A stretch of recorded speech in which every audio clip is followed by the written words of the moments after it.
Irmãos, nós vamos iniciar os nossos estudos. Este mês nós estamos falando sobre o propósito de Deus para com o nosso chamamento. Ou seja, Deus nos chama para sermos santos. E hoje nós vamos aprender mais sobre isso. A última quarta-feira nós fizemos uma introdução. Eu vou passar os pontos principais dessa introdução. Isso é melhor chegar mais perto.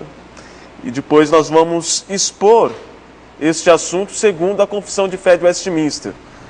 A Confissão de Fé de Westminster, no 13º capítulo, ela tem 3 parágrafos sobre este assunto. E nós vamos ver e aplicar à nossa vida este assunto que é tão importante e é aquilo que Deus, é por isso que Deus nos chamou para sermos santos, né?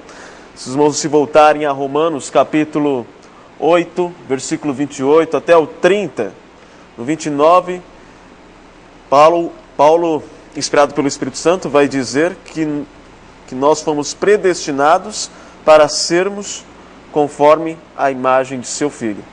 Repare, ele não diz, vocês foram predestinados para serem salvos. Não que nós não sejamos predestinados para sermos salvos, mas a ênfase de Paulo é na santidade.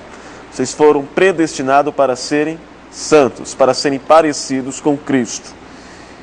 E depois, obviamente, sermos salvos, glorificados plenamente.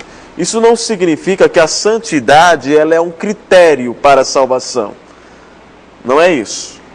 Mas que Deus nos salva e não para por aí. Ele também nos transforma. E no período em que nós estivermos aqui, ainda que a nossa salvação ela não tenha sido plena, porque ela o será na glorificação, neste período que nós estivermos aqui, nós devemos viver vidas santas. Ok? Não sei se já dá para passar aqui. Deixa eu ver se o meu computador está... Isso, Romanos 8, o 28 até o versículo 30.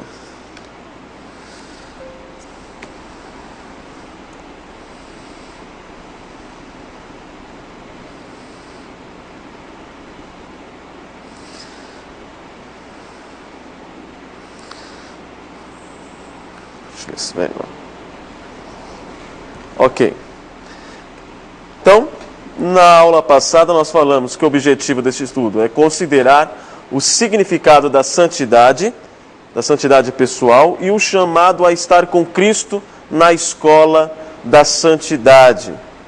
Ou seja, enquanto aqui vivermos, tudo o que acontecer conosco é um modo de Deus usar tanto as coisas boas quanto ruins para nos santificar. É isso que nós chamamos da escola de santidade. E Jesus Cristo, ao mesmo tempo que Ele é o professor, Ele também é o modelo. Ele ensina o que nós devemos fazer e Ele é o que devemos ser. Afinal, as Escrituras dizem, sede santos, como eu sou santo. Nós definimos a santidade como devoção, no sentido de viver uma vida de serviço para Deus, assimilação, repare, é devoção e também assimilação, no sentido de imitar e conformar-se e tornar-se como Deus a quem se serve. Então há 2 aspectos da santidade: devoção, no sentido de viver uma vida de serviço para Deus, e assimilação, no sentido de ser como Cristo é, parecidos com Cristo. É assumir a lei moral de Deus como a nossa regra e o Filho encarnado de Deus como o nosso modelo. Falamos também sobre 3 verdades básicas sobre este assunto. A primeira é que a santidade é um instinto do coração regenerado. Reparem, a partir do momento que você foi salvo, que você foi regenerado, você tem uma inclinação para fazer o que é bom. Ainda que você ainda tenha resquícios do velho homem, que te inclina para o mal. Mas você tem uma outra natureza, que ela se inclina para o bem, para fazer a vontade de Deus. Mas isso não é suficiente. Além dessa inclinação, é necessário que você desenvolva uma vida de santidade. Aí nós demos um exemplo aqui do Michael Phelps, o nadador. Né? Nós podemos dizer que ele tem um talento para a coisa, um talento natural. Ele tem uma vocação para aquele esporte. Mas é só isso? Se resume a isso a vida do Michael Phelps? Quando ele vai disputar algum campeonato ou alguma Olimpíada, ele vai garantido apenas na sua vocação, no seu talento? Não. Aquele homem, se eu não me engano, ele passa 8 horas numa piscina por dia. Ele se dedica totalmente. Então a santidade é uma inclinação que o Espírito Santo nos dá na regeneração, na salvação, mas também deve ser desenvolvida. Okay? Esta é a primeira verdade. A segunda verdade é que a santidade é um processo educacional de Deus. Todos os momentos em que passamos, eles são usados por Deus e devem ser usados por nós para nós nos santificarmos. Deus, ele nos santifica em momentos de adversidades, em momentos de alegrias. É lógico que nem sempre nós entendemos isso. E nem sempre reagimos bem, somente às adversidades. Não é? A terceira verdade que nós vimos é que a santidade é desenvolvida com Cristo. E há uma expressão interessante aí, é que tudo que nós fizermos, nós devemos ir até Ele, ou seja, ir até a Cristo.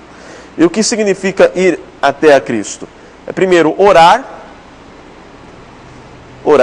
pedir direção do Senhor, meditar na palavra. A ideia de meditar é que nem tudo a Bíblia diz, faça isso ou aquilo, ou ela responde com sim ou com um não, mas ela nos dá princípios. Daí a necessidade de eu meditar para tirar princípios da Bíblia a fim de aplicar naquela situação pessoal, naquela circunstância em que eu estou vivendo. Então eu posso imaginar aqui uma situação em que eu sou chamado para mudar de lugar. Isso necessariamente não é algo errado. Eu vou ganhar mais mudando de estado. Mas quais princípios eu devo considerar? Qual o benefício espiritual, qual o benefício como família, a minha família, os meus filhos, a minha esposa terá? Por que eu tenho que pensar nisso? Porque eu, estou falando aqui no caso do esposo, né? Eu como esposo, eu devo cuidar e proteger da minha família. Então não tenho que pensar apenas no ganho financeiro, eu tenho que pensar no bem-estar, principalmente espiritual, de relacionamentos. Talvez os meus filhos se sintam mal se eu tirar eles de onde eles estão. São princípios bíblicos que estão regendo a minha vida, as minhas decisões. E também crer que o Espírito Santo, ele nos ilumina. Ele nos ilumina para que possamos entender melhor esses princípios. É isso que nós entendemos como ir até Ele, ir até Cristo. Depois falamos sobre 3 evidências que a santidade, este assunto, tem se tornado obsoleto na igreja. E digo isso na maioria das igrejas, não generalizando, né? Na maioria das igrejas, este assunto que é o propósito de Deus para nós, sermos santos. Imagine, é o propósito de Deus sermos santos e as igrejas geralmente têm esquecido. Por que nós afirmamos isso? O J.I. Packer, ele nos dá três pontos aqui que evidencia que esse assunto tem se tornado obsoleto. Primeiro, não ouvimos mais falar de santidade em pregações e nos livros. A maioria das igrejas pregam sobre todo tipo de assunto, menos de santidade. E às vezes prega sobre santidade, mas indiretamente, mas não é tão claro. E os assuntos dos livros não contemplam esta doutrina que é tão importante. O segundo motivo é que não insistimos que nossos líderes devam ser santos. Então, um exemplo aqui, a igreja presbiteriana, ela elege os seus líderes, ok? E aí você percebe que tem uma vaga para diácono, ou para presbíteros. Vamos falar sobre diáconos. Então você vai pensar nos critérios que uma pessoa deve ter, nas características que uma pessoa deve ter para preencher a vaga de diácono. E aí você pensa num monte de coisa. Bem, um diácono é aquele que é uma pessoa muito prestativa, é uma pessoa responsável, cumpre o horário, é uma pessoa que gosta de ficar lá fora, na igreja. Aí você foi feito para ser diácono, não consegue parar quieto no culto. Essa é uma brincadeira, óbvio, né? Mas repare, você está pensando em tudo, não é? Mas você se esquece do fundamental.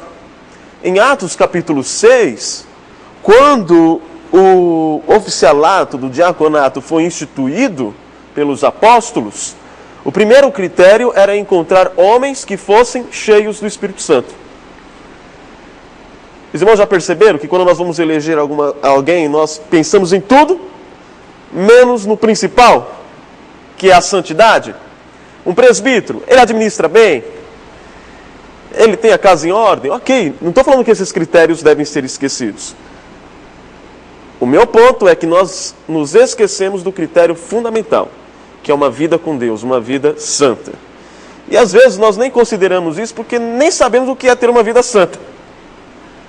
É difícil, mas como assim eu vou avaliar se o indivíduo tem uma vida santa ou não? É um assunto que está longe de nós não temos familiaridade com ele. O terceiro ponto é que não tocamos na necessidade de santidade pessoal em nossa evangelização. Ou seja, limitamos a evangelização a apenas uma troca de informação sobre o Evangelho. Mas não demonstramos Cristo, não pregamos Cristo com a nossa vida. E isso até mesmo pode limitar os nossos esforços missionários ou evangelísticos. Eu já vi gente falando assim, bem, eu não posso evangelizar porque eu não estou preparado para isso. Eu não sou um exemplo. Então ela resolve este problema da seguinte forma, eu não evangelizo. De vez ela se santificar para evangelizar, não, ela diz eu não evangelizo. Resolvido o problema. Eu até brinquei dizendo que um pastor, tio do reverendo Maurício, uma vez ele falou que a maior dificuldade é você evangelizar em cidade pequena, porque todo mundo te conhece. E repare, 3 pontos aí que nos mostra que esse assunto tem se tornado obsoleto. Não ouvimos falar sobre santidade em sermões, em livros. Não insistimos que nossos líderes devam ser santos. E não nos damos conta da necessidade de sermos santos na nossa vida pessoal para que evangelizemos. Depois falamos de 3 perguntas de diagnóstico. Em Romanos 16, versículo 19, nós lemos que a igreja de Romanos era conhecida pela sua obediência. E nós? Somos conhecidos pela obediência? De uma forma geral, as igrejas evangélicas têm sido conhecidas por outros motivos, mas não por sua obediência a Cristo. Aí você diz, mas tudo bem, sempre há um incrédulo. Ok, irmãos, mas a ideia que nos passa é que a maioria é de incrédulos, não é? Os crentes são conhecidos por outros motivos. Fizeram uma pesquisa recentemente das 3 profissões, das 3 ocupações que são desacreditadas no Brasil. E as 3 foram os políticos, era de se esperar, né? Depois a polícia, em terceiro lugar os pastores. As 3 profissões mais desacreditadas no Brasil. Antigamente os cristãos evangélicos eram muito perseguidos pelos católicos, principalmente nas cidades do Nordeste. Mas eu tenho um relato de pessoas que viveu o finalzinho deste período dizendo que um católico ele perseguia, assim, verbalmente e com algumas palavras, né? Impunham algumas dificuldades, por exemplo, não alugavam casas para cristãos evangélicos, etc. Né? Tinha esta dificuldade. Alguns perseguiam de forma mais dura, até mesmo apedrejavam, mas era muito comum um comerciante, ainda que católico, vender por um protestante a prazo ou para pagar depois, sem preocupação nenhuma. Porque ele tinha certeza que mesmo que ele não concordasse com a religião do outro, o protestante iria pagar. E eles diziam assim, não, pode vender porque isso daí é bode. Era um termo que era usado pelos cristãos. Esse é bode, ele vai pagar. Não tinha medo, né? Hoje, se fizerem isso, podem contar aí com prejuízo, né? Não estou falando que são todos, mas estou dizendo como que a imagem mudou, né? O nosso céu é um lugar santo? Quando você imagina o céu, você imagina como lugar santo? Apocalipse 21:8 dá uma lista daquelas pessoas que ficarão fora do céu. Os enganadores, os homicidas. E um exemplo que eu dei aqui, na verdade não foi meu exemplo, mas um exemplo usado pelo Kevin DeYoung, ele diz que os cristãos hoje não têm uma visão correta do céu. E por não terem uma visão correta do céu, eles aceitam muitos tipos de pecados como normais. E ele dá o exemplo do homossexualismo. Por que a igreja tem aceitado a homossexualidade, muitas igrejas, né, como algo normal? Ele diz, é porque ela não entende o que é o céu. Nós não estamos dizendo que a igreja não deve aceitar homossexuais. Deve aceitar. Mas saber sim que Jesus, que Cristo, que o Espírito Santo tem o poder de transformar essas pessoas. Algumas pessoas são transformadas, têm casamento dentro da heterossexualidade, vivem em famílias, eu conheço pessoas assim, né? Vivem normal. Outras pessoas lutam, mas elas lutam sabendo que isso não é normal. Agora a igreja diz assim, não, se ele é uma boa pessoa, se ela é uma boa pessoa, tá bom, a gente tá aqui fazer uma tempestade num copo d'água, uma tempestade aqui na terra, se essa pessoa vai para o céu por ser bonzinha. Ou seja, nós não temos uma visão correta do que é o céu. Somente pessoas santificadas, salvas por Cristo, santificadas, estarão no céu. Deixa eu concluir. 2 Coríntios capítulo 6, nós vamos ler este texto, mostra que muitos tinham sido roubadores, muitos tinham sido enganadores, afeminados, mas foram santificados e purificados pelo sangue de Cristo. Olha que interessante. Eles foram transformados, eles foram santificados. Sim, senhor Adalto.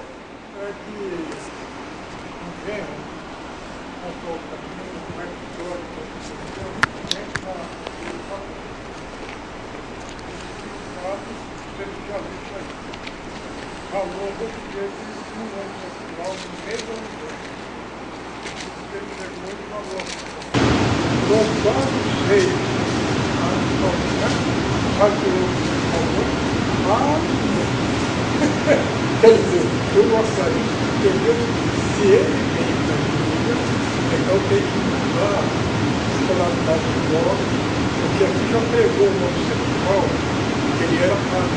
Ele padre. E não sei se ele falava, vamos ver o que mas ele pega o evangelho, faz todo o dia, e vai para as pessoas que estão no livro. Mas não chegou aqui com aquela tonalidade igual o dele. Porque isso é comportamental, né? E às vezes, por ser comportamental, a pessoa se acostuma com aqueles trejeitos ainda que convertidos. Mas daí o que importa é o coração. Às vezes a pessoa tem um comportamento, a voz um pouco diferente, mas foi transformada por Deus ou está lutando. Alguns lutam até o final. Mas nós lemos na Bíblia que o problema é se conformar com o pecado. Depois nós vimos, em terceiro lugar, uma terceira pergunta de diagnóstico, foi uma pergunta se somos cristãos da grande comissão? Por que esta pergunta? Quando nós falamos da grande comissão, você, na maioria das vezes, se lembra do id, né? De ir e pregar o evangelho. Mas repare que Jesus diz, ensinando-os a guardar todas as coisas que vos tenho ordenado. Isto pressupõe santificação. Santificação é a obediência a tudo aquilo que Cristo Jesus ordenou em sua palavra, usando aí os apóstolos. Portanto, vimos, em resumo, que santidade é o alvo do povo de Deus. Vamos ler 1 Pedro 1, versículo 13 ao 16. 1 Pedro 1, do versículo 13 ao 16.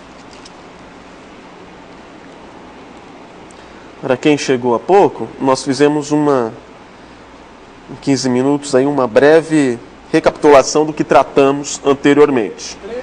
1 Pedro, capítulo 1, versículo 13 ao 16. Eu não tinha falado do capítulo, né? 1 Pedro, capítulo 1, versículo 13 ao 16. O texto nos diz assim: por isso, cingindo o vosso entendimento, sede sóbrios e esperai inteiramente na graça que vos está sendo trazida na revelação de Jesus Cristo. Como filhos da obediência, não vos amoldeis às paixões que tinhais anteriormente na vossa ignorância. Pelo contrário, segundo é santo aquele que vos chamou, tornai-vos santos também vós mesmos em todo o vosso procedimento. Porque está escrito: sede santos, porque eu sou santo. Ele fala do propósito do cristão, ele fala da extensão da santidade em todo o vosso procedimento, e ele nos dá um modelo, Deus. Sede santos, como eu sou santo. É isso que Deus diz para a sua igreja. Vamos louvar ao Senhor, cantando o hino de número 74, Sinceridade.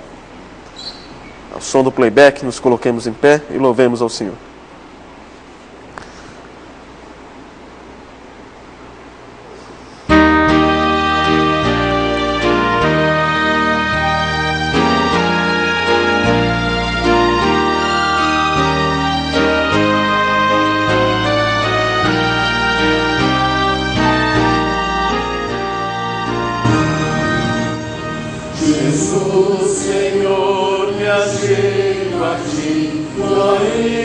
Santa mereci, o teu favor me esteja aqui, aceita o pecador.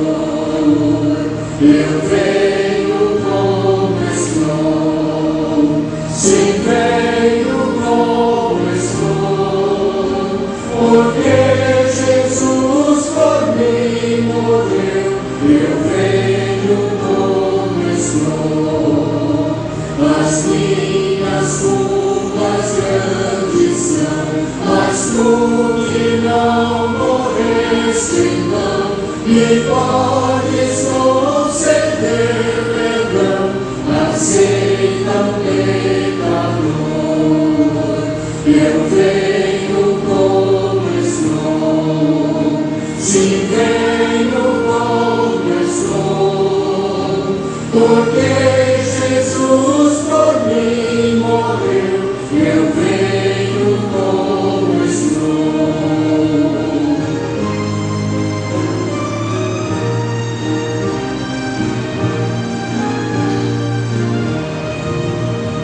Oh, vem agora, Salvador, livrar-me por teu grande amor, pois tu, Jesus, és meu Senhor. Aceita o pecador. Eu venho como estou, se venho como estou, porque Jesus por mim morreu. Eu venho como estou.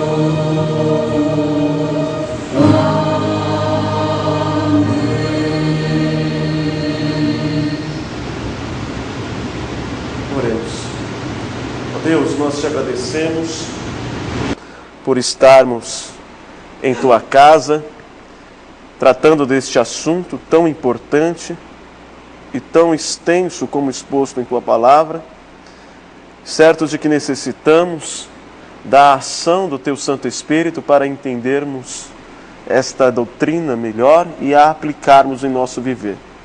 Faça-nos santos, ó Pai, pois tu és santo.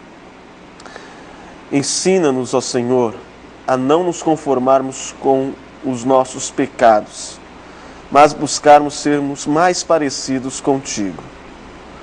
Ó Deus, use a tua palavra como instrumento do teu Santo Espírito, para que haja mudanças em nossos corações. Somos pecadores e nos achegamos a ti como estamos, mas não queremos continuar sendo o que somos, ó Deus. Queremos ser mais parecidos com Cristo Jesus. Queremos refletir a luz de Cristo. É isso que nós te pedimos, confiados em Cristo Jesus, nosso Senhor e Salvador. Amém. Podem assentar? Os irmãos sabem que quem canta essas músicas do Inário é membro da igreja de Vila Formosa? Vocês não sabiam disso? Quem canta as músicas do Inário, todas as vezes? Voz da Bruna? Quem gravou o CD? É a Mariana. A Mariana e o pai dela gravaram os CDs, gravaram todos os hinos, e a editora produziu o CD, né? Interessante, né?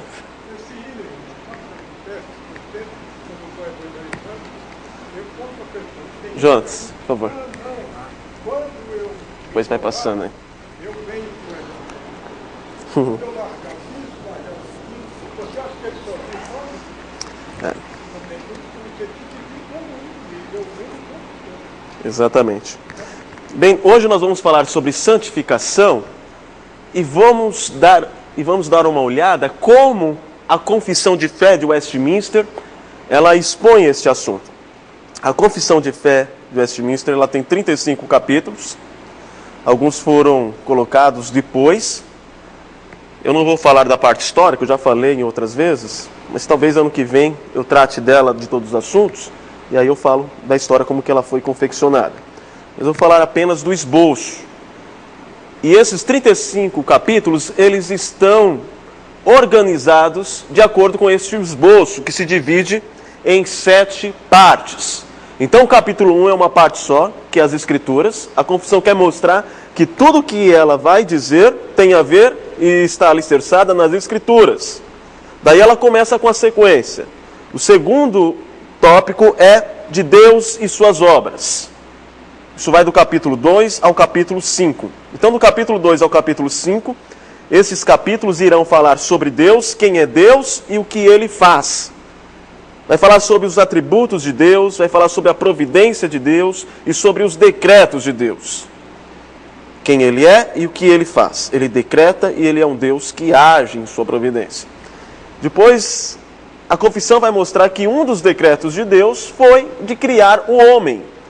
Ela mostra, então, no capítulo 6 ao 7, quem é o homem, como ele foi criado em estado de inocência, mas que caiu e passou para o estado de pecado. Depois mostra como Deus resolve este problema do homem, que é o pecado. Ele resolve através de Cristo. Então, do capítulo 8 ao capítulo 18, 10 capítulos, são separados para falar sobre Cristo. Quem é Cristo e o que Ele faz. Aí nós temos a doutrina da salvação. Depois, primeiro ele apresenta Cristo como mediador, como aquele que veio para salvar o homem, e suas ações em salvar o homem. O que é a salvação? No capítulo 19 ao 24 vai mostrar como este homem, salvo por Cristo, vive na igreja. Vai falar sobre a dinâmica da igreja. Ou melhor, vai falar sobre a vida cristã, né, no geral, e depois a dinâmica na igreja. Vai falar como ela é administrada e etc. E ela se encerra falando do futuro, da volta de Cristo, ok? Nós estamos dentro do quarto tópico da Confissão de Fé de Westminster, onde ela nos fala sobre Cristo e suas obras. E vai mostrar também que a santificação, ela é possível por causa de Cristo e ela acontece no coração daquele que foi regenerado. Então o capítulo 13 da Confissão de Fé de Westminster fala sobre santificação. E é um capítulo pequeno, não é extenso. São 3 parágrafos sobre este assunto. O primeiro parágrafo afirma... Dá para ler? Mais ou menos, né? Está um pouco cortado. Eu vou lendo aqui.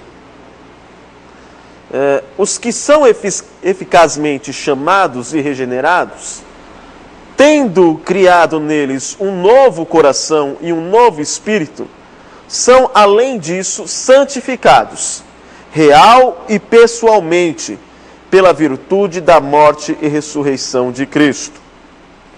Está falando que aqueles que foram chamados e regenerados, um coração novo é criado neles, um novo espírito, e eles são santificados real e pessoalmente, pela virtude da morte e ressurreição de Cristo, e também pela sua palavra e pelo seu espírito que neles habita. O domínio do corpo do pecado é neles todo destruído. As suas várias concupiscências são mais e mais enfraquecidas e mortificadas. Está falando que é um processo. Você vai mortificando a carne, que é as suas inclinações para o mal, para aquilo que você fazia outrora. Eles são mortificados para o pecado e são mais e mais vivificados e fortalecidos em todas as graças salvadoras para a prática da verdadeira santidade, sem a qual ninguém verá o Senhor. Vocês lembram de Hebreus? Capítulo 12, versículo 14, diz que sem santidade nós não veremos o Senhor. Ok. Vamos passando. Ali, começando de baixo para cima, você tem aquilo que nós chamamos de Ordo Salutis. O que é a Ordo Salutis? É a ordem da salvação. Como a salvação acontece. Este é um gráfico mais... A Ordo Salutis, né, não é só o gráfico, ele é mais lógico do que cronológico. Porque alguns pontos acontecem um atrás do outro, quase imediatamente. É o que nós vamos ver. Por exemplo, a salvação ela começa e ela tem a sua base onde? Na eleição. E aquele símbolo ali que parece um 8 deitado é o símbolo do infinito. A ideia de que a eleição ela se dá na eternidade. Antes de Deus lançar os fundamentos da terra, Ele já nos conhecia. Ele nos conheceu de antemão. Ele já tinha nos separado para sermos salvos. Mas aquele que Deus elegeu, Ele há de chamar. E Ele chama como? Por meio da pregação da palavra. Então, para o calvinista, para o reformado, não existe a ideia de que, olha, já que Deus elegeu mesmo, para que evangelizar? Está todo mundo eleito, a gente não precisa se esforçar. Vamos ficar aqui na igreja que os eleitos virão. Não, Deus chama os seus eleitos por meio da pregação da palavra. Quando Paulo estava sendo perseguido lá em Atos, ele pretende fugir da cidade, mas Deus diz para ele, pregue e não se cales, porque eu tenho muito povo aqui. Olha que interessante. A eleição, na verdade, ela não desestimula a pregação da palavra. Antes, ela estimula. Porque eu sei que a minha pregação não será vã. Por quê? Porque por mais simples que seja a minha pregação, por mais dificuldade que eu tenho para expô-la, quando eu prego, é o Espírito que age no coração do eleito para salvá-lo. É a ação de Deus, dando vida ao pecador que está morto em delito e pecados. Então, e nós lemos também na palavra que muitos são chamados, mas poucos são os escolhidos. Quando você prega, você deve pregar para todo mundo, porque muitos são chamados. Mas quem será salvo? Aquele que Deus quiser. Mas nós não sabemos quais são.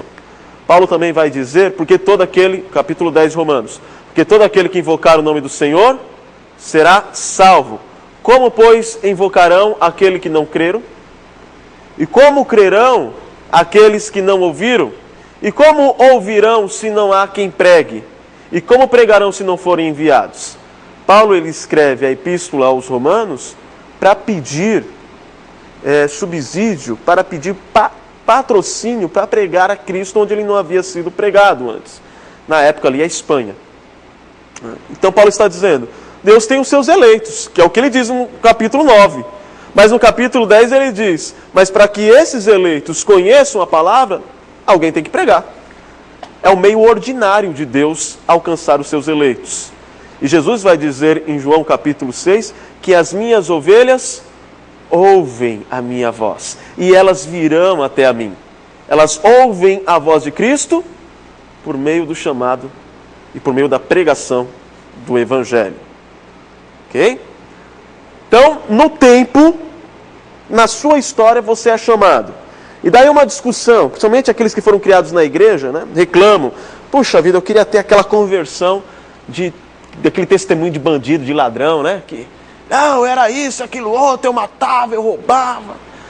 Eu brinquei uma vez na igreja, que ele conta o testemunho, e ele fala: eu fugi da cadeia umas 5 vezes, da última vez eu peguei um helicóptero, né, me resgataram com o helicóptero, o piloto do helicóptero morreu, eu pilotei o avião, o helicóptero foi atingido, eu caí no mar, eu nadei, peguei uma bicicleta, corri, fiz um triatlon, né? E aí eu fiz isso, aquilo, outro. Ele passa 1 hora dizendo. No finalzinho ele diz: eu me converti. E aí como a igreja reage? Perdeu a graça, né? Adrenalina. Mas Deus, Ele chama quem Ele elegeu e no tempo em que Ele quer. E eu não conheço ninguém que foi verdadeiramente chamado por Deus, que é um salvo de fato, e passou por estas coisas ruins da vida, dizendo: eu me alegro nisso. Esta vida de pecado deixa cicatrizes, dores. Eu nunca vi um crente de verdade se alegrando nisso. Antes eles dizem: eu queria ter nascido na igreja como você, queria ter conhecido Jesus bem antes. Então, irmãos, o chamado, o tempo é Deus que escolhe. A gente não pode ficar desejando uma coisa ou outra. Deus tem o seu tempo. No chamado acontece a regeneração. Daí o fato de eu dizer que não são, embora a eleição pode estar, a eleição está lá na eternidade, o chamado ele acontece no tempo, né? Quando há o chamado interno, o chamado externo é aquele que é falado para os ouvidos, mas o interno é aquele que Deus usa e direciona para o coração.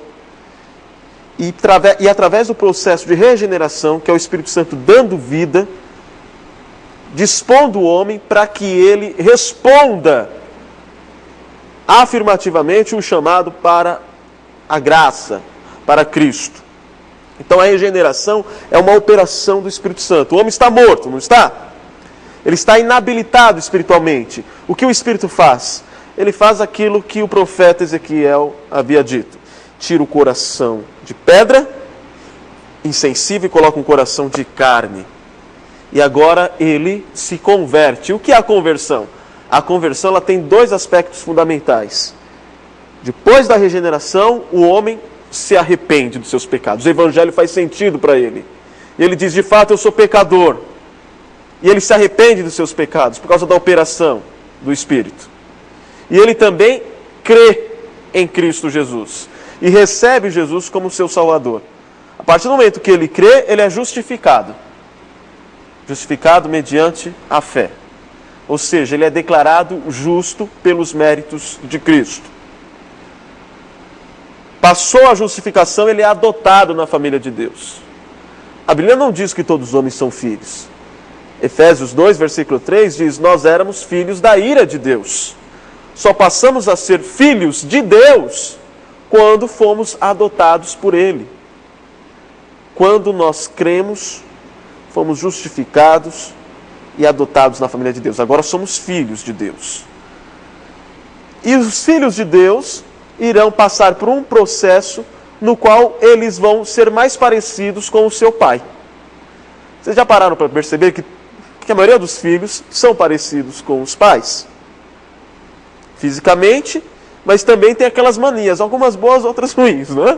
Mas pegam aquelas manias, aquelas características dos pais. Aí você diz: bem, mas tem filhos adotados. Eu já conheci filhos adotados que são muito parecidos com os pais. Não fisicamente, mas o jeito. Então os filhos de Deus partem nesse processo de santificação depois da adoção para serem mais parecidos com o seu pai. E os filhos, ainda que se desviem, eles jamais deixam de ser filhos. E eles sempre retornam, porque nós temos aí a doutrina da perseverança dos santos. É possível um eleito se afastar de Deus? Afastar do seu pai? Sim, é possível. mas ele não fica para sempre no mundo. Ele retorna, porque o Espírito o persevera, até ele ser glorificado. Amém. Ok? A alegria da salvação. Chegou a perder a salvação. Exatamente. Quanto a isso, alguma dúvida? Agora reparem. Temos lá eleição, chamado, regeneração, conversão, e seus dois aspectos. Na conversão você tem fé e arrependimento. Justificação, adoção, santificação, perseverança e glorificação. No entanto, qual é a base da salvação? Da nossa salvação? É a eleição. Por que eu estou dizendo isso? Porque nós temos pessoas que são incapazes de entender o chamado do Evangelho de forma intelectual. Eles são incapazes de colocar a sua fé em Cristo de forma consciente. Que pessoas são essas?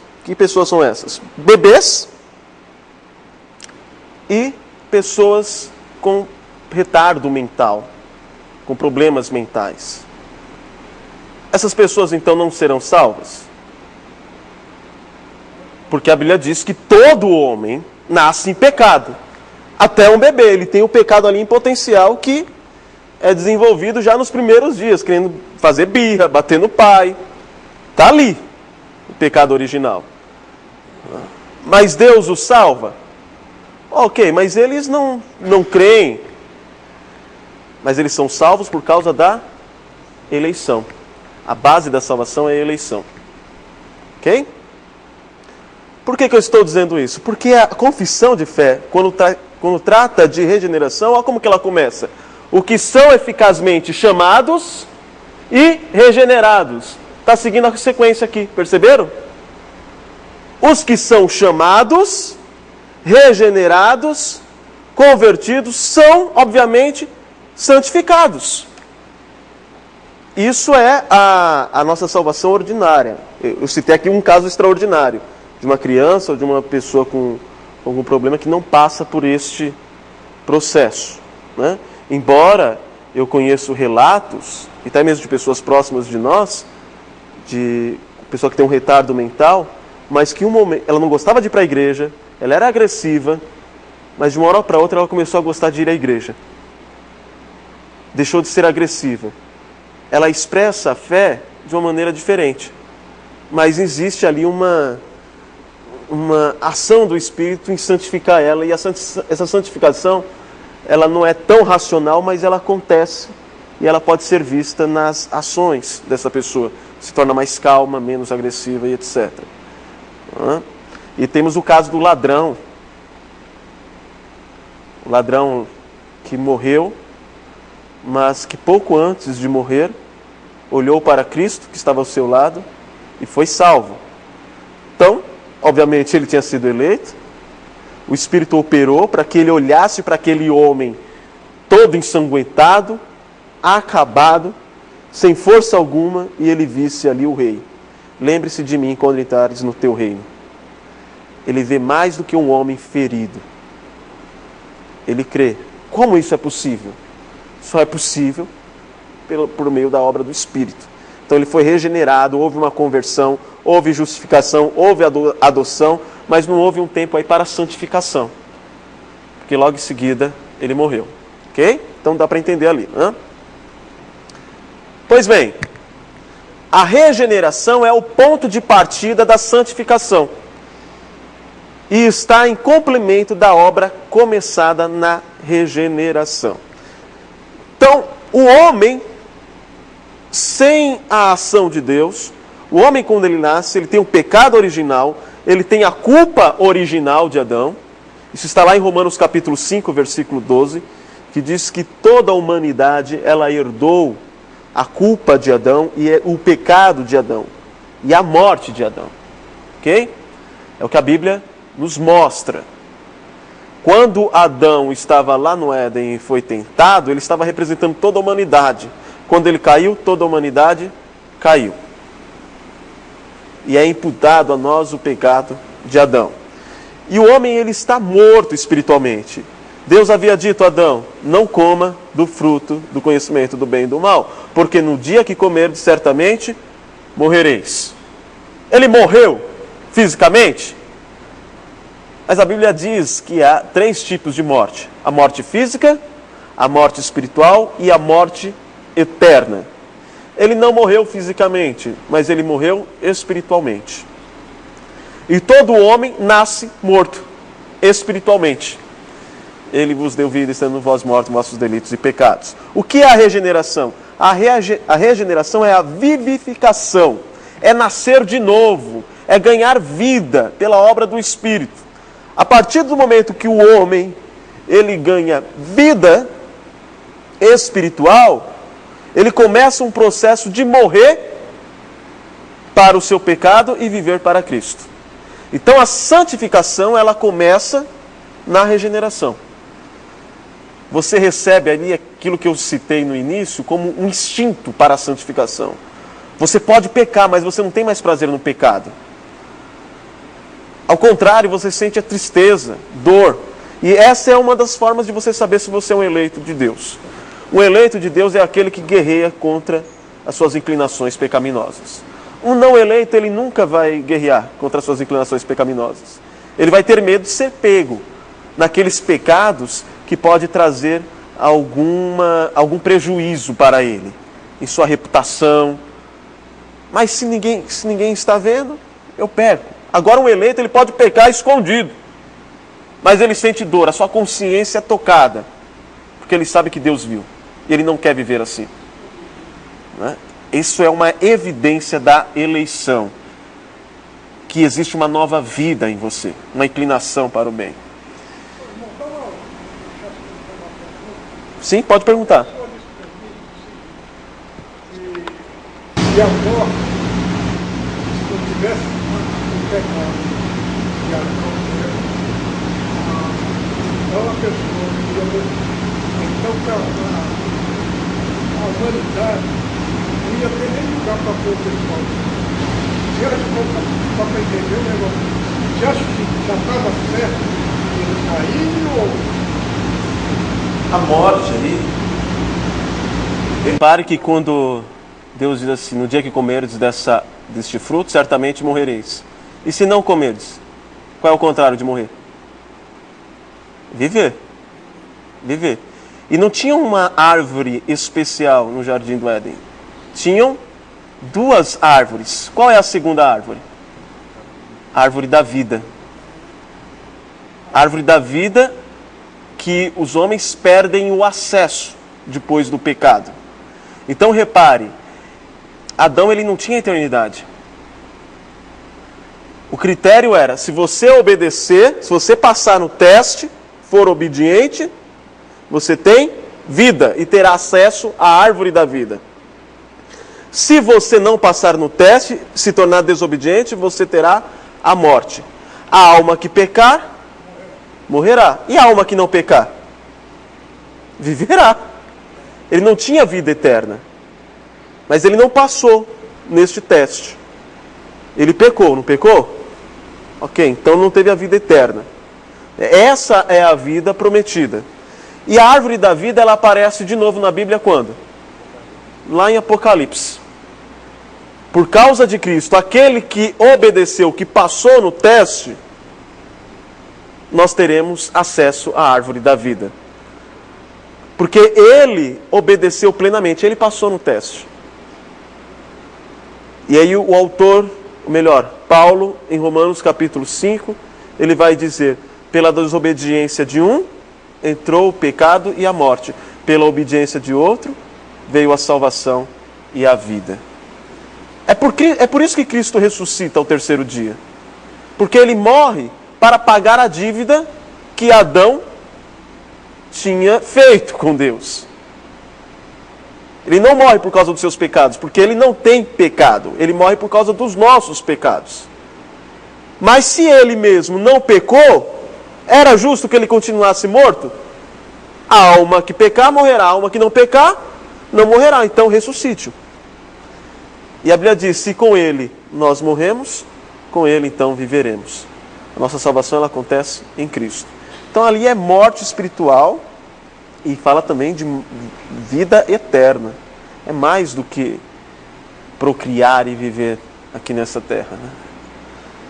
Okay? O verbo santificar, voltando aqui ao tema, o verbo santificar é usado na Escritura em dois sentidos diferentes. Primeiro, o sentido de consagrar ou separar do uso comum para o uso sacro. Os objetos do templo eram santificados nesse sentido.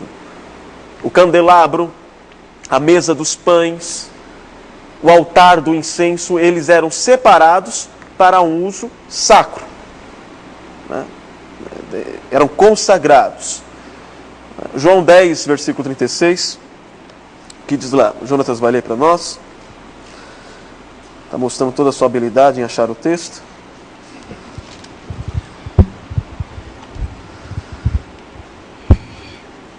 Pode ler? Pode ler. Aquele a quem o Pai santificou e enviou ao mundo, vós dizeis, blasfemas, porque disse, sou filho de Deus? Ó, reparem, está falando de quem aí? Quem o Pai santificou? O Filho. O Filho é? Jesus. Mas Jesus tinha pecado? Então em que sentido ele santificou? Dá para entender isso? Dá para entender a pergunta? Ele não tinha pecado, mas está dizendo aí que ele foi santificado, não foi? Em que sentido? Que ele foi separado. São dois sentidos que a Bíblia nos mostra, de ser separado. O sentido que a palavra aparece aí é de ser separado apenas. Ele foi separado para um propósito e depois foi enviado. O Verbo se fez carne e habitou entre nós, mas antes ele foi separado por Deus para um propósito, para cumprir um propósito. O segundo sentido que o verbo santificar aparece nas Escrituras é tornar moralmente puro ou santo. Aí sim, é naquele sentido de pegar uma pessoa pecadora e torná-la santa, pura, não perfeita aqui na terra, mas se tornar muito diferente do que ela era antes, outrora. Dá para entender isso? É a operação do Espírito, mudando as disposições do coração, fazendo com que essa pessoa dê frutos, os frutos do Espírito: paz, longanimidade, amor, alegria. Ok? No sentido de tornar moralmente puro ou santo, nós encontramos esta palavra lá em 1 Coríntios, capítulo 6, versículo 11. Alguém leia lá. 1 Coríntios, capítulo 6, versículo 11. Valeu? A dona Thelma aí. Vai lá. Foi primeiro? 1 Coríntios, capítulo 6, versículo 11.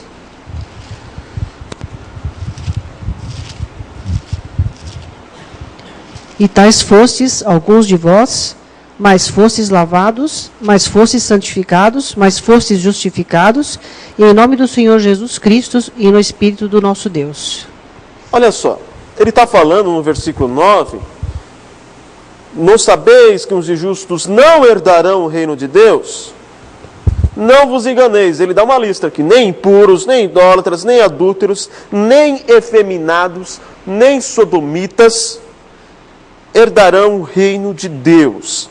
Efeminados e sodomitas, eles são homossexuais. Está falando de homossexuais ativos e passivos. Efeminados, passivos e sodomitas, ativos.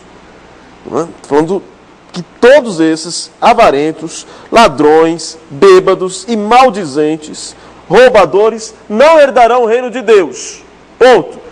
Olha agora o versículo que foi lido. Tais fostes alguns de vós. Paulo ele trabalha com a tese de que todo cristão é um ex alguma coisa. Todo mundo é ex alguma coisa. Ex-beberrão, ex-estúpido, ex-homossexual, ex-roubador. Tais fostes alguns de vós. Mas vós vos lavastes, fostes santificados. e justificados no nome do Senhor Jesus Cristo e no Espírito do nosso Deus. Ele está falando aí no sentido não de separar apenas, mas de transformar. É uma santificação moral, tornar moralmente puro e santo. Ok? Então, duas formas que a Bíblia usa. É o contexto que vai definir em que sentido a palavra está sendo usada. É usada no sentido de separar apenas, e é usada no sentido de tornar moralmente puro ou santo. Sim? Eu pelo menos vejo que a salvação, a nossa salvação, ela usamos os dois tipos de santificação. Primeiro, nós somos limpos, nós não somos tornados santos, e aí a partir daí nós somos consagrados para viver uma vida de boas obras. Exato. Paulo mesmo, ele trabalha lá em Coríntios com as duas ideias. Que nós somos separados para sermos santos. Você é separado já na eleição, nesse sentido. Você já é separado. Deus tem um propósito de salvação para os seus eleitos. Ok? Ela acontece na nossa história, no tempo. Deus nos separa.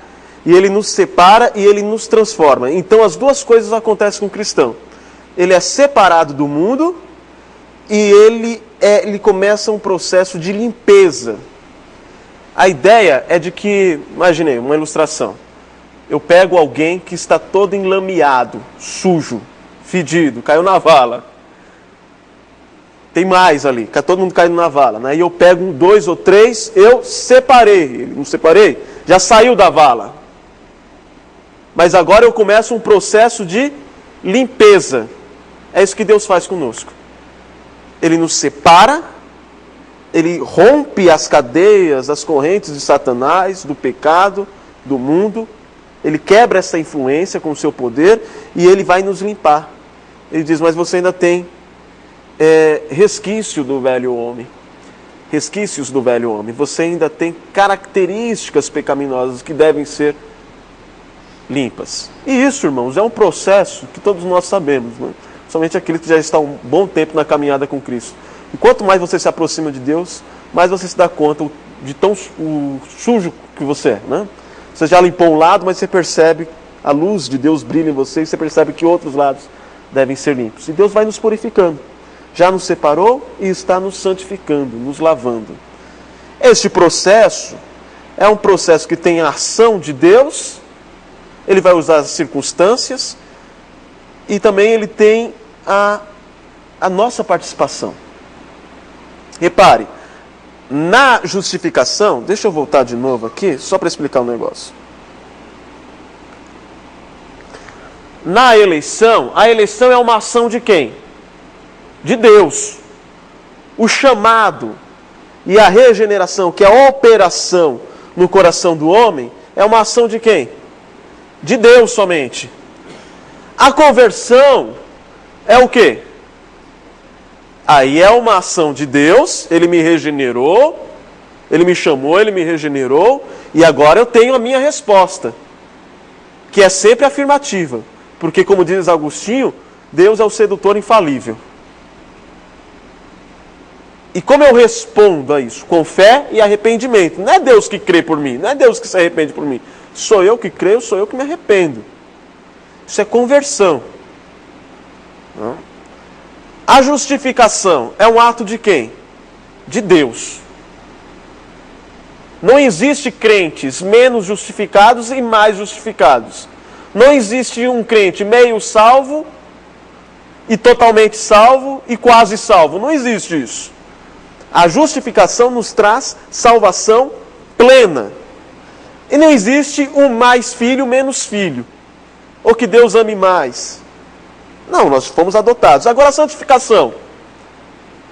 Santificação não. Existem crentes mais santos e crentes menos santos. Por quê? Por causa da nossa participação. E às vezes nós podemos falhar na participação da nossa santidade. E como nós falhamos? Quando nós não nos voltamos aos meios que Deus usa para nos santificar. E quais são esses meios? É o que nós vamos ver agora, na sequência.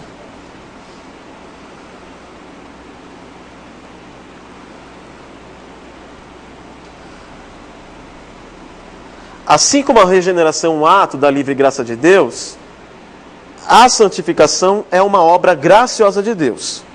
Ela é atribuída absolutamente ao Pai. Então lá em 1 Tessalonicenses 5, versículo 23, diz que o Pai nos santifica. Ao Filho, Efésios 5, versículo 25 ao 26. Lembra que Paulo está falando aos maridos e diz para que os maridos amem as suas esposas como Cristo amou a igreja. E como Cristo amou a igreja? Dando a si mesmo para fazer da igreja pura e sem mácula. Olha que interessante. Jesus se entregou para salvar e para santificar. E do mesmo modo o marido deve se entregar pela esposa para protegê-la e também ser instrumento de Deus para a santificação dela, seguindo o modelo de Cristo. No entanto, a santificação ela é preeminentemente atribuída ao Espírito Santo. Abra sua Bíblia lá em 2 Tessalonicenses 2, versículo 13.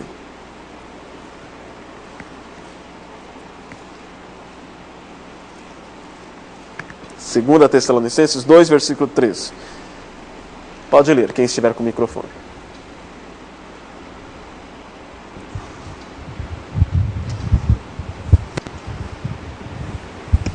Versículo 13.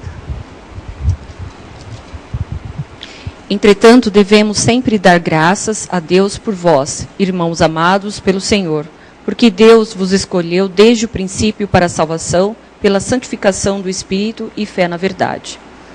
Deus nos escolheu desde o princípio, na eternidade, para a salvação, pela santificação no Espírito. Espírito. É o Espírito que trabalha mais especialmente na salvação, ou melhor, na santificação dos eleitos. E ele vai usar os meios para nos santificar. Os meios de santificação são de duas ordens distintas. O meio interno de santificação é a fé. Então repare, na regeneração, você se torna uma nova criatura. Você agora tem uma nova natureza, que luta contra o velho homem, os resquícios do pecado, a tendência pecaminosa de outrora. Mas você tem essa nova natureza. Você tem a fé em Cristo Jesus, que em alguns períodos pode diminuir, aumentar, mas nunca se apaga. Ela está lá. E é esta fé que nos direciona para uma vida santificada. Ela está em nós. Ou seja, é um meio interno. O eleito, ele tem esta inclinação para a santificação. Então, o indivíduo que se afasta de Deus, se afasta da igreja, que possui os meios, que possui um dos meios externos, né? Ele se afasta de tudo, mas ele está lá, em casa. Ele não vai mais à igreja, ele não tem mais comunhão, ele não lê a Bíblia, mas algo dentro dele está incomodando. Não está normal, não está bem. Existe uma luta. A fé está lá. Ainda com uma chama pequenininha, mas ela está ardendo. E é interessante, né, que o profeta Isaías dizia que ele não apagaria o pavio que fumega. Sabe aquela fé pequenininha ali? Ele não vai lá e diz, você não está dando... Você não é um bom crente, vou acabar logo com isso. Tem hora que a gente faz isso com os outros, né? Já dei tantas chances para você e você aí nessa situação que não se desenvolve, acabou para mim. Mas diz, ele não apagará o pavio que fumega. Ele não quebrará a cana que já foi distorcida, a ideia de que você está fraco, ele não vai lá e quebra tudo. Ele é paciente, ele é bondoso. Ele cuida dos seus, ainda que os seus se distanciem dele. Isso é o meio interno de santificação, é a fé. E a sua consciência só voltará a ter paz quando você retomar uma vida de santificação. Porque você foi criado para isso. E os meios externos de santificação? Quais são? Primeiro, a verdade como revelada na Bíblia. Abra aí em João, capítulo 17, versículo 17. João 17, 17.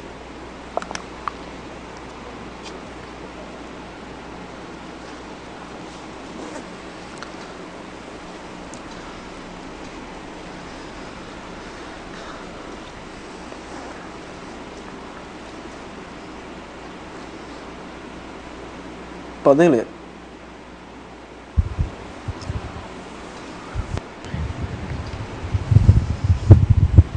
Santificai-vos na verdade, a tua palavra é a verdade. Versículo 19. A favor deles eu me santifico a mim mesmo, para que eles também sejam santificados na verdade. Falando de separação. Tanto a separação, a consagração, quanto o trabalhar moralmente, é a partir da palavra de Deus. O instrumento do Espírito para nos santificar, para nos tornar mais parecidos com Cristo, é a verdade. É sermos obedientes como Cristo foi. É sermos separados como Cristo foi. E só podemos ser separados e parecidos com Cristo se nós vivermos a verdade. Verdade é esta que é revelada nas Escrituras. Pastor, Sim?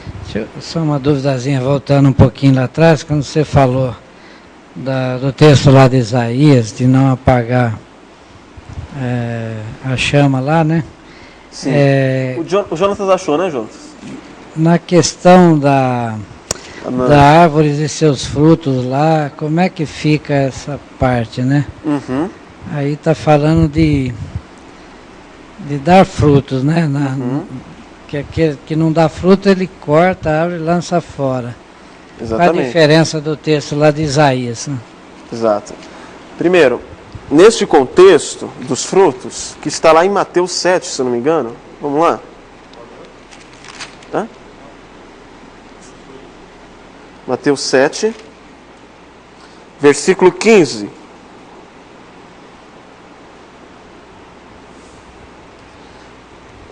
Mateus 7, versículo 15. O texto diz assim: acautelai-vos dos falsos profetas, que vos apresentam disfarçados em ovelhas, mas por dentro são lobos roubadores. Ok? Está falando para você tomar cuidado com os falsos profetas, que se mascaram. A pergunta é, como que eu sei se o indivíduo é falso ou é verdadeiro? É um profeta verdadeiro ou falso? Aí segue o texto que o senhor leu, que o senhor citou. Pelos seus frutos os conhecereis. Colhem-se porventura uvas dos espinheiros, ou figos dos abrolhos? Assim toda árvore boa produz bons frutos, porém a árvore má produz frutos maus. Não pode a árvore boa produzir frutos maus, nem a árvore má produzir frutos bons. Toda árvore que não produz bom fruto é cortada e lançada ao fogo. Assim, pois, pelos seus frutos os conhecereis. Ele não está falando de eleitos. Ele está falando de falsos profetas. E está ensinando o povo de Deus a distinguir quem é falso e quem não é. É pelos frutos, é pelas ações. As palavras podem até enganar, mas na vida ordinária ele não tem santificação. As palavras são bonitas, mas a vida é diferente delas. E aí ele está falando que estes não têm como viver aquilo que eles não são. E lá Isaías está falando de eleitos, né? Exatamente. Isaías 42, versículo 1, não é? Versículo 2 e 3. Vamos ler? Isaías 42, versículo 2 e 3.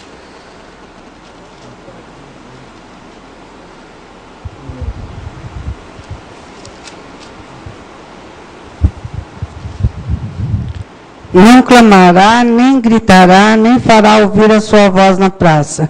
Nem esmagará a cana quebrada, nem apagará a torcida que fumega. Em verdade, promulgará o direito. Esse é o Messias agindo em favor dos seus eleitos. aquele que vem sem legalismo algum. Ok? Então dá para entender aí esses contextos diferentes, distintos? Ok. Então, um dos meios externos de santificação é a palavra de Deus. Spurgeon, ele tinha uma frase mais ou menos assim: ou o pecado irá te afastar da Bíblia, ou a Bíblia irá te afastar do pecado. A ideia é para onde você se inclina. Um dos meios de nós... E quando eu falo da palavra de Deus, irmãos, isso envolve a leitura, que obviamente o entendimento dela, a pregação, estudos. Isso tudo são formas de você ter acesso à palavra de Deus. Então, se você tem dificuldade para ler a Bíblia diariamente e ainda perde os sermões e os estudos, a sua saúde espiritual vai de mal a pior. Os sacramentos também é um meio pelo qual Deus nos santifica. Quando o sacramento está sendo administrado, tanto o batismo quanto a Santa Ceia, quem está vendo está tendo acesso à verdade, porque os sacramentos é uma forma de pregar a palavra através de símbolos.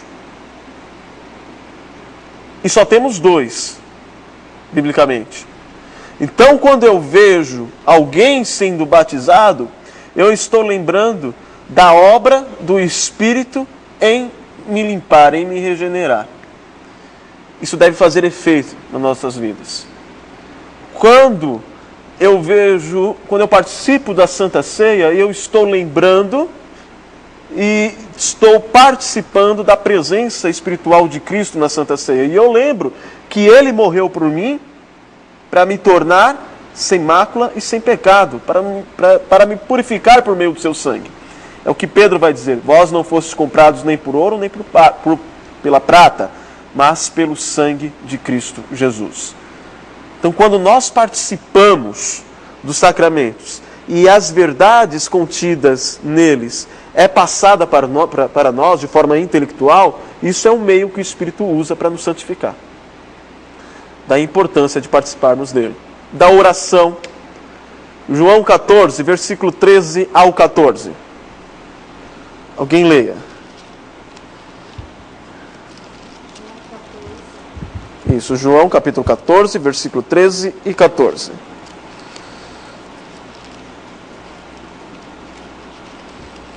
E tudo quanto pedires em meu nome, eu o farei, para que o Pai seja glorificado no Filho. Se pedires alguma coisa em meu nome, eu o farei. Aí você fala assim: pastor, esse negócio aí é furado, porque eu já pedi tanta coisa e Deus não fez. E pedi em nome de Jesus.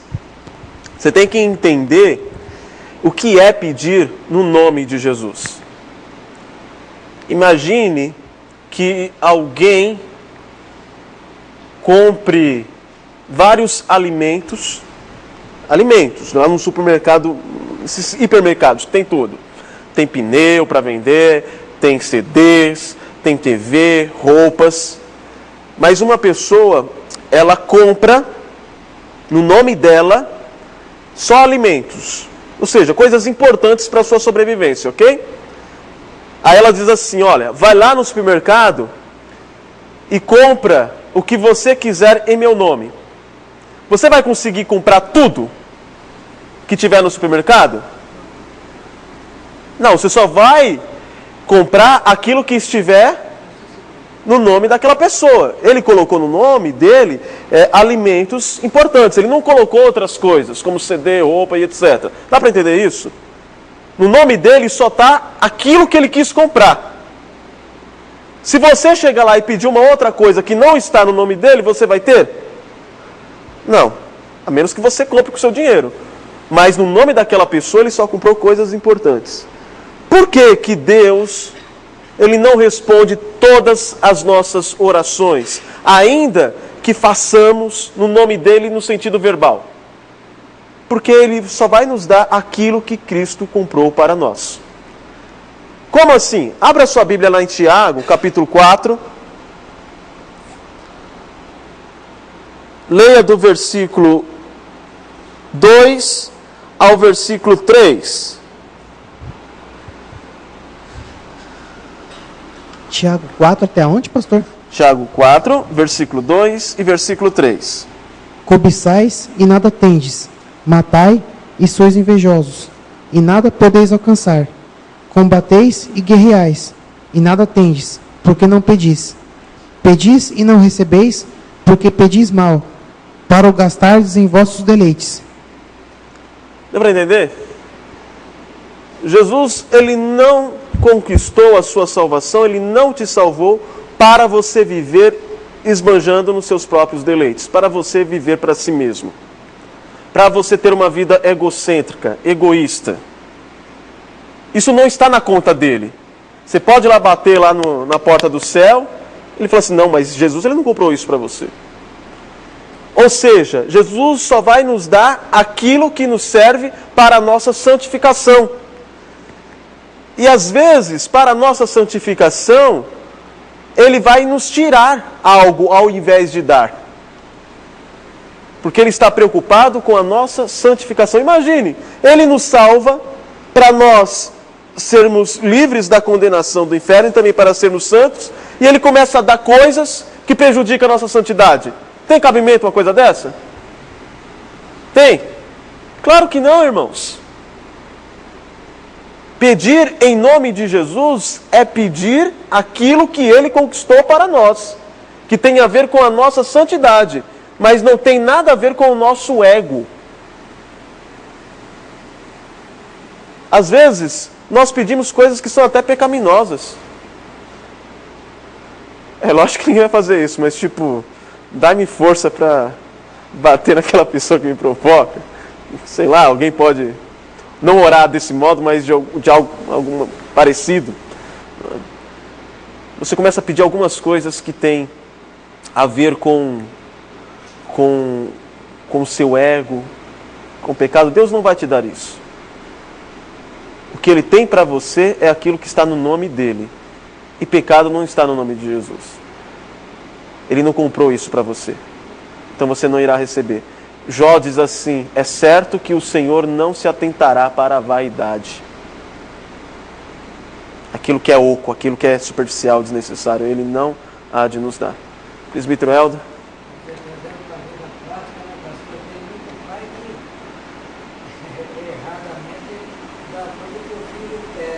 Exato. É. Ele é um pai amoroso, cuidadoso, e ele não cria filhos mimados. Ele dá o que é necessário. Então, os meios externos pelo qual o Espírito nos santifica: a palavra de Deus, a administração dos sacramentos, a oração e a graciosa disciplina da providência de Deus. Abra aí em Hebreus 12, vai ao encontro do que nós estamos dizendo agora. Leia aí, Hebreus 12, do versículo 5 ao versículo 11.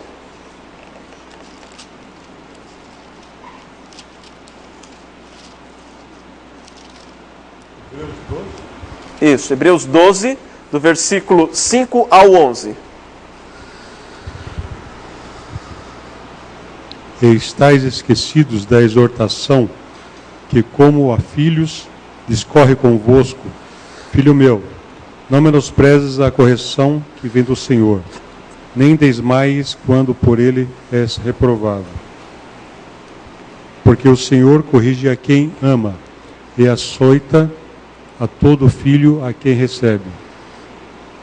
É para a disciplina que perseverais, Deus vos trata como filhos, pois que filho há que o pai não corrige? Mas, se estáis sem correção, de que todos se têm tornado participantes, logo sois bastardos e não filhos. Além disso, tínhamos os nossos pais, segundo a carne, que nos corrigiam, e os respeitávamos. Não havemos de estar em muito maior submissão ao Pai espiritual, e então viveremos viveremos. Pois eles nos corrigiam por pouco tempo, segundo o melhor lhes parecia. Deus, porém, nos disciplina para aproveitamento, a fim de sermos participantes da sua santidade. Toda disciplina, com efeito, no momento não parece ser motivo de alegria, mas de tristeza. Ao depois, entretanto, produz fruto pacífico aos que têm sido por ela exercitados, frutos de justiça. Alguns estudiosos entendem que o escritor de Hebreus ele tem em mente a dinâmica de relacionamento dos romanos com os seus filhos. Quando um romano tinha um filho fora do casamento, um filho bastardo, ele era obrigado a dar uma parte da herança para aquela criança. E ele dava e pronto. Resolvia a responsabilidade legal dele em relação àquela criança. Mas o filho dele, o filho legítimo, o que ele fazia? Ele colocava o filho para trabalhar com os servos, para formar liderança no filho, para que ele soubesse o valor do trabalho, a dificuldade e como ele tem que lidar com as pessoas. E o autor de Hebreus diz, se você está sem disciplina, você é bastardo e não filho. Porque todo pai corrige o filho a quem ama. E no momento da correção, você não se alegra de modo algum com ela. É dolorosa. Dificilmente você vai ver uma criança apanhando e rindo. Só se ela quiser apanhar mais, né? Tem uns birrentos, né? Mas isso não é comum. Ela está nervosa. Às vezes ela está rindo de nervoso. Mas ninguém gosta. Mas repare o objetivo desta aprovação. Para sermos participantes da sua santidade. Olha que interessante. Deus permite que passemos por situações tão diferentes, de alegrias e tristezas, realizações e frustrações, contentamentos e desapontamentos, de júbilo e de dor, que constituem a realidade emocional de nossas vidas. Todas essas experiências fazem parte do currículo de Deus, visando o nosso treinamento na escola da santidade. Essa é uma frase do Packer. Todos os extremos, alegrias e tristezas, fazem parte do currículo de Deus para você. Porque quando você foi regenerado, salvo, você se matriculou na escola da santidade. Ok? A santificação é uma graça e também um dever. É uma graça que nós a recebemos na regeneração, essa inclinação para ela, mas é também um dever, deve ser desenvolvida. A alma é compelida e encorajada a usar com diligência, na dependência do Espírito Santo, todos os meios para a sua renovação espiritual e para formar aqueles hábitos que possibilitam resistir o mal e agir certo no que a santificação tão amplamente consiste. Então ele está dizendo, você é responsável por usar as oportunidades e os meios que Deus te dá para você se santificar. Naquele dia, Deus irá dizer, por que você não foi mais santo? Você não vai perder sua salvação, mas Ele irá cobrar de você disso. E você vai dizer, mas é que eu não tive tempo. Como não teve tempo? Tinha estudo na quarta-feira, tinha o culto no domingo, tinha os meios. Mas eu não tinha tempo no meu dia a dia para orar. Como não? Olha, vou ter aqui o relatório de quantas horas você passou no Facebook. E você não teve tempo para orar? Imagina ele jogando na nossa cara o Facebook, o Twitter, o WhatsApp. Você poderia estar orando nesse tempo, não? Não usou os meios. E é por isso que às vezes nós somos tão mimados, filhos tão mimados, e lidamos tão mal nas dificuldades. Porque não soubemos usar os meios que Deus nos dá para nos tornarmos santos, mais santificados. E a nossa santificação tem a ver como nós reagimos às dificuldades, às circunstâncias. Os frutos da santificação são conhecidos como boas obras. Então, se você me perguntar, pastor, o que são boas obras? As boas obras é consequência da sua santificação. Você pode reagir a uma afronta tendo boas obras. Como? Paciência, calma, longanimidade. Mas se você for santificado, se você não preparou o coração, se você não preparou a alma para isso, para aquele momento, para o dia mal, quando chegar, você vai estourar como um carnal, né? Não como uma pessoa santa. São dois parágrafos, né? Esse é o segundo, para nós encerrarmos. E depois o terceiro. Esta santificação é no homem todo. Todas as áreas. Relacionamento, intelecto. Tem a ver também, irmãos, eu citei no início, Efésios 5, que fala sobre as obras das trevas e da luz. E Paulo, ele diz assim, que no meio de vós nem se mencione a impureza. E a ideia ali, vamos lá, vamos abrir, para que os irmãos entendam isso, fica mais claro. Efésios 5,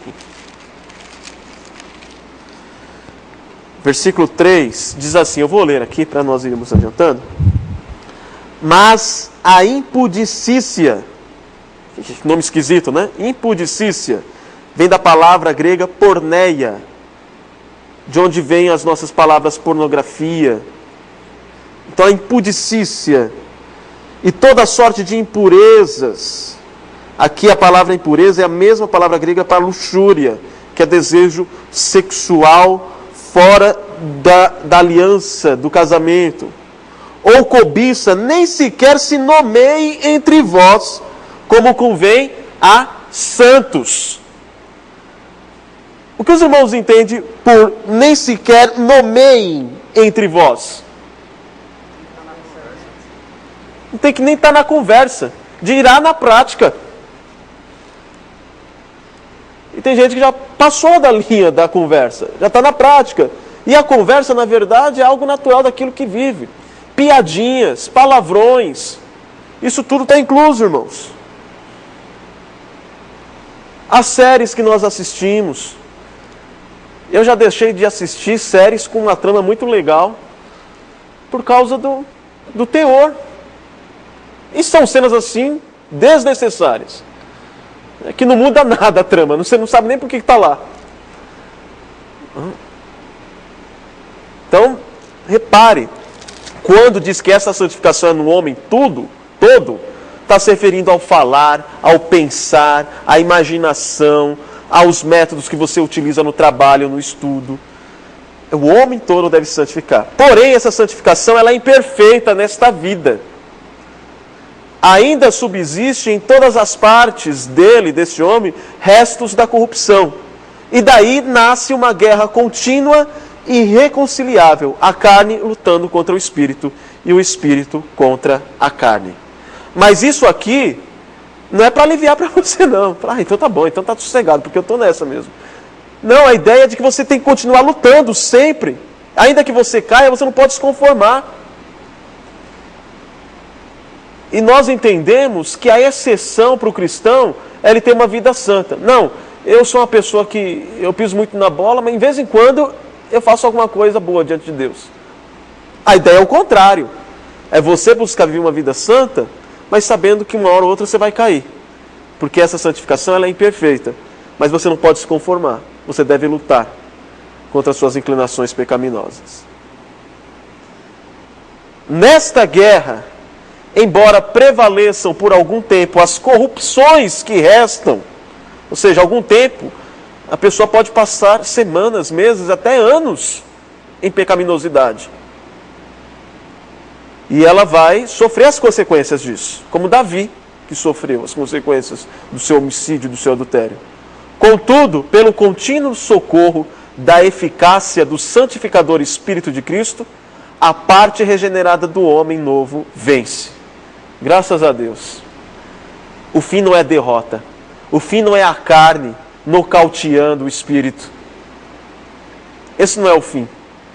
A promessa de Deus é que nós iremos vencer a carne. Lembram da Ordo Salutis, da ordem da salvação? Você tem eleição, chamado, regeneração, conversão, você tem justificação, adoção, santificação e perseverança. Deus nos persevera até sermos glorificados. A parte do homem novo vence, e assim os santos crescem em graça, aperfeiçoando a santidade no temor de Deus. Leia o último texto, que está em Romanos 8, versículo 30, por favor. E aos que predestinou, a esses também chamou. E aos que chamou, a esses também justificou. E aos que justificou, a esses também glorificou. Todos os verbos no passado, inclusive o glorificou, que vai ser no futuro. Para Deus já está concluído. O Espírito vence. O pecado não terá poder sobre nós. Amém? Finalizando, somos salvos pela graça, mediante a fé. Salvos pela graça. E nós fomos criados em Cristo Jesus para as boas obras. Consegue entender isso? Você não é salvo pelas obras. Você é salvo pela graça. Mas para fazer boas obras. É o propósito. O meio da nossa salvação é a graça. E o propósito, enquanto aqui vivermos, é fazermos boas obras. E só faremos boas obras se formos santificados. Se usarmos o meio interno, que é a fé, a inclinação para a santificação, e os meios externos. E quais são os meios externos? Um de cada vez. Oração, que mais? A palavra, os sacramentos, a comunhão também na igreja. É bom que você tenha amigos que buscam a santificação, que corrige, que exorta. Aquele amigo que tem a coragem de dizer: você está errado diante de Deus. Vamos juntos orar para você sair dessa. Daí a importância de nós termos amizade uns com os outros, para que o corpo cresça. Daí a dificuldade de você ser santo fora de uma igreja. A igreja ela não salva, mas ela é um ambiente criado por Deus para te santificar. Somos salvos pela graça mediante a fé. E nós somos criados em Cristo Jesus para as boas obras. Qualquer evangelho que tenha o sentido de salvar as pessoas sem também as transformar, é um convite à crença fácil. Venha como está e fique como está. É um convite à crença fácil. Não é evangelho. A graça barata. Ele cita aqui, isso aqui é uma frase do Kevin DeYoung. E se você acha que ser um cristão nada mais é do que fazer uma oração ou filiar-se a uma igreja, sabe? Ir em igreja, fazer uma oração, tal, ou na hora de comer, se você acha que é só isso, aquela oração que é mais um condicionamento psicológico do que de fato uma oração verdadeira diante de Deus, se você acha que é isso, ir filiar-se a uma igreja e não frequentar, então você já confundiu a graça genuína com a graça barata. Os que são justificados serão santificados. Uma igreja verdadeira é aquela que prega a salvação por meio da justiça de Cristo, que recebemos de forma gratuita e total, mas também que prega a santificação, que é a mudança. Somos salvos e devemos viver de forma coerente a esta obra de Cristo em nossas vidas. Ok? Entenderam? Alguma observação? Perguntas? Nenhuma? Vamos ficar em pé. Vamos ter uma oração.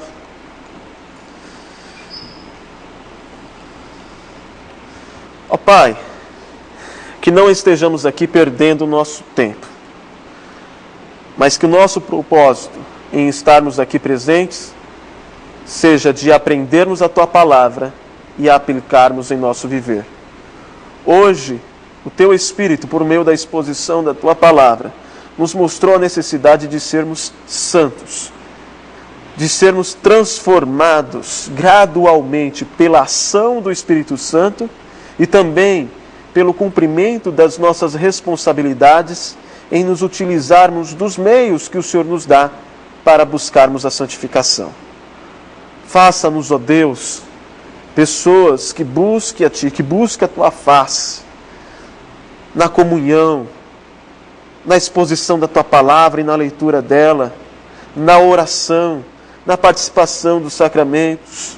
Ó Deus, que não negligenciemos estes meios, pois se o negligenciarmos, negligenciaremos também a santificação e as boas obras, negligenciaremos também a nossa própria saúde espiritual, ó Pai, e colheremos os frutos amargos disso.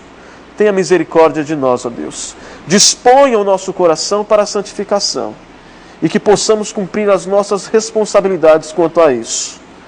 Pedimos também, apegados à Tua graça e à misericórdia, o Teu cuidado sobre nós, para que possamos retornar aos nossos lares em paz e protegidos pelas Tuas mãos poderosas.